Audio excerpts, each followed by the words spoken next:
This is NDTV. And you're watching NDTV Prime.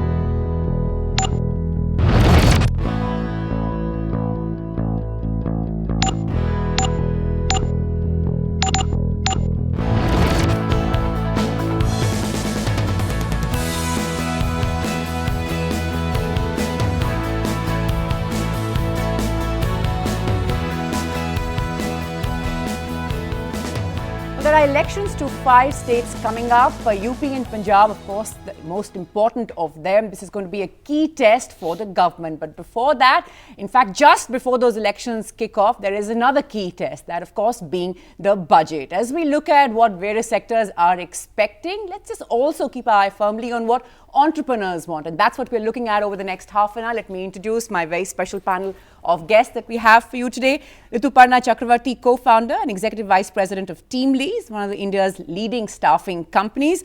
Albinder Dhinsa, co-founder of Grofers, an on-demand online grocery delivery service. Nitin Saluja, founder at Chayos, a chai cafe chain. Utkarsh Biradar, vice president product Shop Clues, an online shopping portal, and of course Mrinal Sinha, chief operating officer MobiKwik, a mobile wallet and online payment system. So let's get started right away.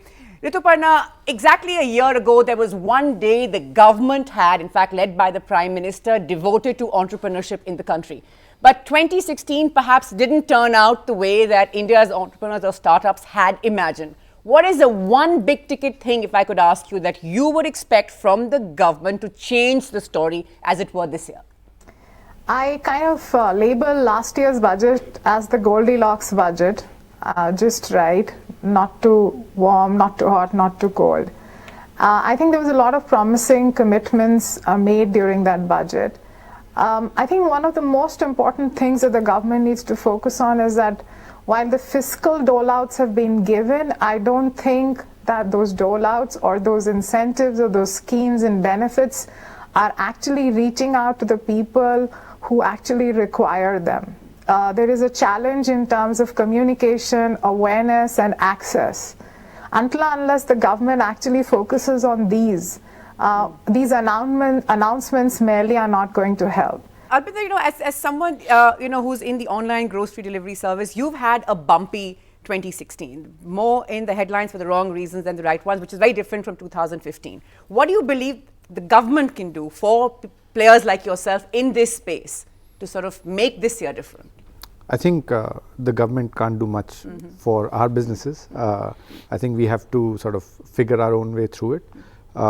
Broadly, what we do expect is that over time the government will make sure that we are on a level playing ground when it comes the difference between the online and the offline.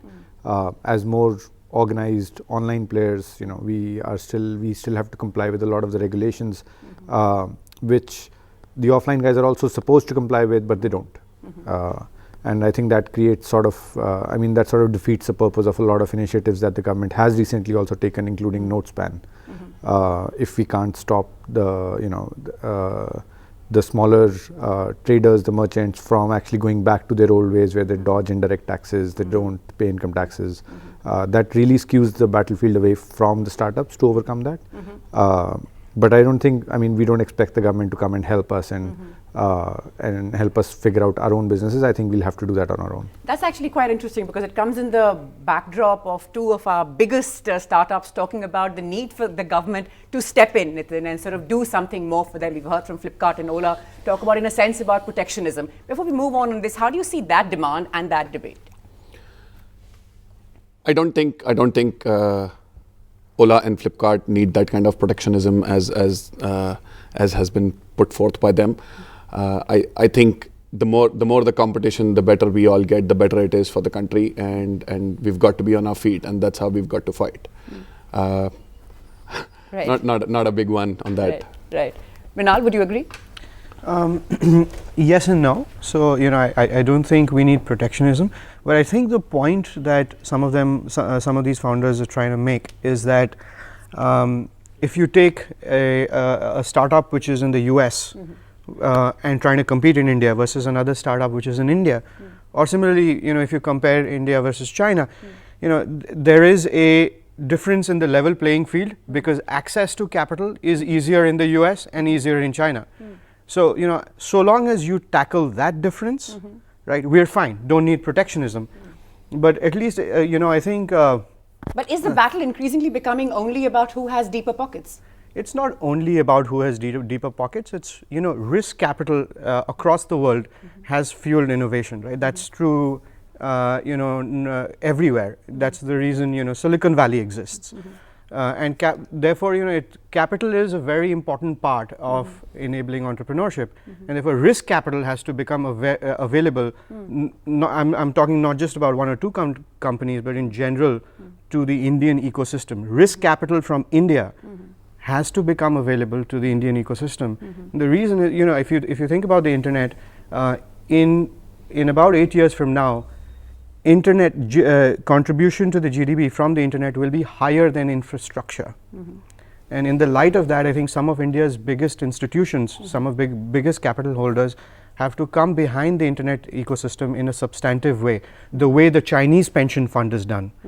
Given all this, Utkarsh, what can the government do? Are there more serious expectations from the government on how they can do to level the playing field, whether the point that Albinder makes between online and offline players, or the point that is being made about risk capital? So yes, so I think that... and how much do we seriously expect them to do?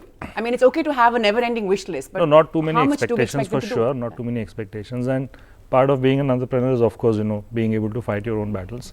And yes, level playing field, like Mrinal is saying, that availability of risk capital, the government can do a lot in terms of making the capital available. Both, I mean, just from the point of view that if India is easier to do business with, you will see a lot more risk capital coming in. As simple as that. If you think that internet is the next thing, and it's simple things like accelerating the growth of internet to tier 2, tier 3, tier 4, and that's infrastructure, and that's pretty much government. And that's so I think these are a couple of things and that's not going to be imperative, because how do you go cashless? How do you move to a digital economy if you don't do that? But Nitin, coming back to you, is there anything that you're expecting to hear in the finance minister's speech that sort of, or will you be looking out to hear for yourself, for your business, for entrepreneurs like yourself? Is there anything that you expect? Is there anything that you're hoping for? Post demonetization, what I would be delighted to see is all the measures that just boost some spending. Offline businesses have been slightly hit by demonetization. Just slightly. Slightly, yes. Okay. I would very rightly use the word slightly, and I would be delighted to see all those measures that just boost spending going forward. Albinder, you've gone on record to say that actually post the note ban, you've seen a bump up in business. I mean, we've also now hearing some of those e-commerce players saying that people have been using their cards a lot more. MobiQuick's talking about all those new millions of users that are now coming on board. But I'm sure that there are serious challenges that still remain as well, going beyond the big cities, tier 2, tier 3, and so on.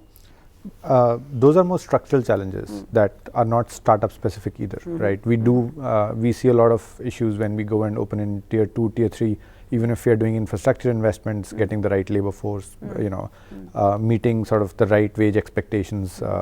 All those are issues that I think are more structural. Ritu Panda, one thing that people are going to be looking at the budget is of course how we're going to stimulate growth, also job creation. Now we know the jobs have been under pressure. People like yourselves are sort of working so closely in this space. What are you looking for? What are the kind of signals, what are the kind of hints that you're looking for as far as jobs are concerned? Because that's now becoming quite worrying.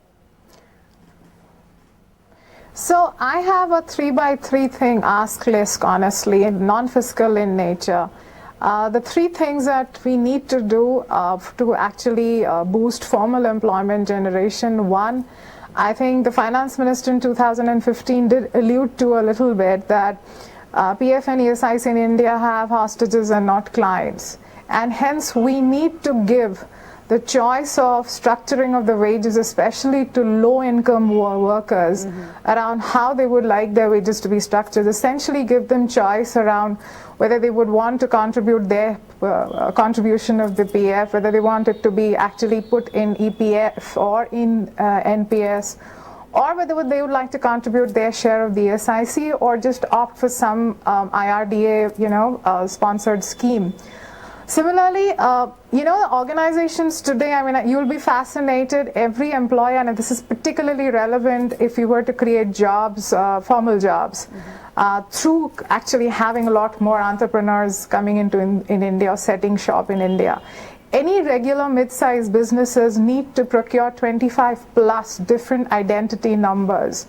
The identity numbers could be 5-digit to as high as 21 digits. Wow. I mean, things like Shram Pehchan Sankhya, ESIC number, labor establishment number, TAN, PIN, service, PAN number, service tax numbers. I think these create bottlenecks for organizations to set shop. If we can have only one, which is PAN, and go with that. Also, we need to focus on paperless, cashless, and presence-less. All labor law compliances need to be made online. And honestly, this is far from that. At the moment, organizations annually have to cut down 6 lakh trees just to do paper compliances. Just not working. It's absolutely critical that we need to convert skills and degrees. And until and unless that's allowed, it's not, we won't be able to expand the skill, the skill, the skill challenge, the skill pool at this point of time. Sure, you made two important points. I'll just interrupt you there, Rituparna, just one moment. Let me get my panel in here. Nitin, the point, we've now gone blue in the face, it seems to me, in recent years especially, talking about the ease of doing business or the lack of it. When the ratings come out, we say, oh my God, we barely moved 2 places from 132 to 130. Look at these countries ahead of us. These countries shouldn't be there. And there's much hand-wringing and chest beating around this. But there are a lot of people out there, people like yourself, who perhaps feel that the more things change, there's little or no sign of it. The points that Rituparna has made about just how challenging it can be. It's almost a cliche to say, you can set up a business in India, but folding it up then is another challenge. Are things any better? The brick and mortar and the online, you see how different new businesses are sort of moving ahead.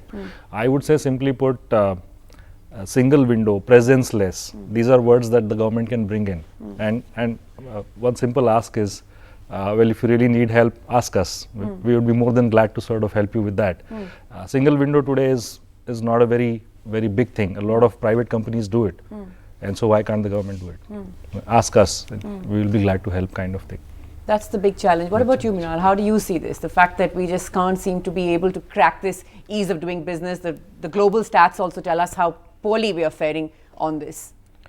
I think the visions have been laid out by the government in the past by different people, but I don't think it's become. I think it's more walking the talk, right?